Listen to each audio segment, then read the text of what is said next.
Assalamualaikum warahmatullahi wabarakatuh. Perkenalkan, kami dari kelompok 4 akan membahas tentang materi azas-azas pendidikan. Sebelum kita masuk ke materi, kita akan menjelaskan anggota kelompok dulu. Yang pertama itu Marisa Utari, NIM 1908472 dari Fakultas Ilmu Keolahragaan. Yang kedua, Vina Fadila. Yang kedua, saya Vina Fadila Putri, NIM 2301690 dari Fakultas Bahasa dan Seni. Baik, kita akan masuk materi pertama, yaitu pengertian azas-azas pendidikan yang akan disampaikan oleh saudari Vina.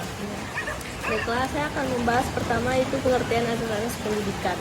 Azas pendidikan merupakan sesuatu kebenaran yang menjadi dasar atau tumpuan berpikir, baik pada tahap perancangan maupun pelaksanaan pendidikan. Dan yang kedua adalah azas-azas pendidikan. Di antara azas tersebut ada beberapa azas yang diuraikan secara mendetail, yaitu Teguh Handayani, yang kedua kemandirian dalam belajar, yang ketiga azas pendidikan sepanjang hayat, dan yang terakhir adalah alam berkembang jadi guru. Azas tersebut dianggap sangat relevan dengan upaya pembinaan dan pengembangan pendidikan nasional, baik masa kini maupun masa datang. Oleh karena itu, setiap tenaga pendidikan harus memahami dengan tepat azas tersebut agar dapat menerapkan dengan semestinya dalam penyelenggaraan pendidikan sehari-hari. Yang pertama saya akan membahas yaitu azas Teguh Handayani. Azas ini merupakan gagasan yang bermula-mula dikemukakan oleh Ki Hajar Dewantara, seorang perintis kemerdekaan dalam pendidikan nasional. Teguh Handayani mengandung arti pendidikan yang dengan kewibawaan yang dimiliki, mengikut dari belakang dan memberi pengaruh, tidak menarik dari depan, memberikan anak-anak mencari jalan sendiri, dan bila anak melakukan kesalahan, membiarkan anak baru pendidik membantunya. Dan yang kedua adalah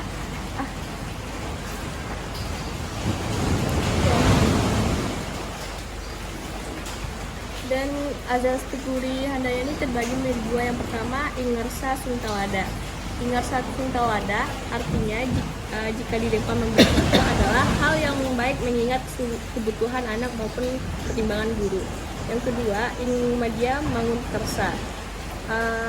Ing Madya Mangun Karsa diterapkan dalam situasi ketika anak didik kurang bergairah atau ragu-ragu untuk mengambil keputusan atau tindakan, sehingga perlu diupayakan dengan memperkuat motivasi. Azas kedua adalah kemandirian dalam belajar.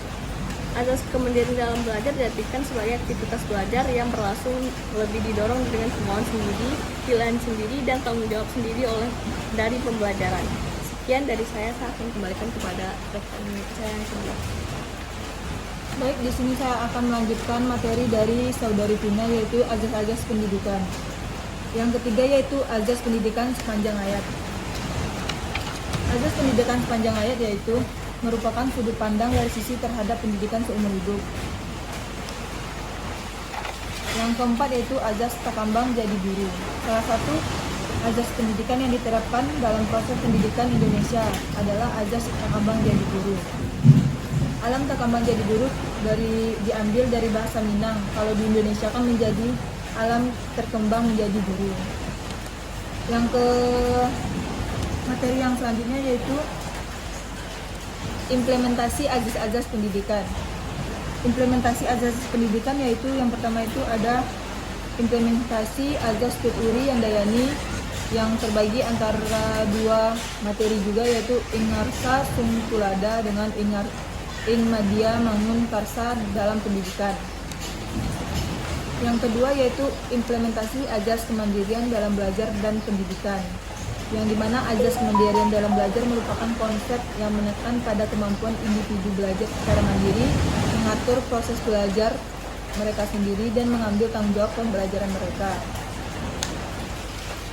Yang ketiga yaitu implementasi azas pendidikan sepanjang hayat dalam pendidikan.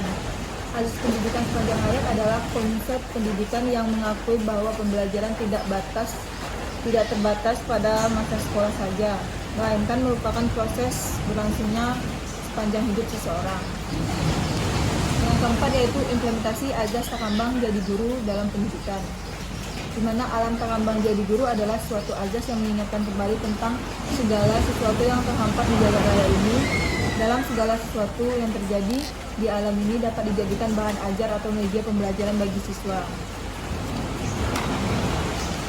Baik, setelah ini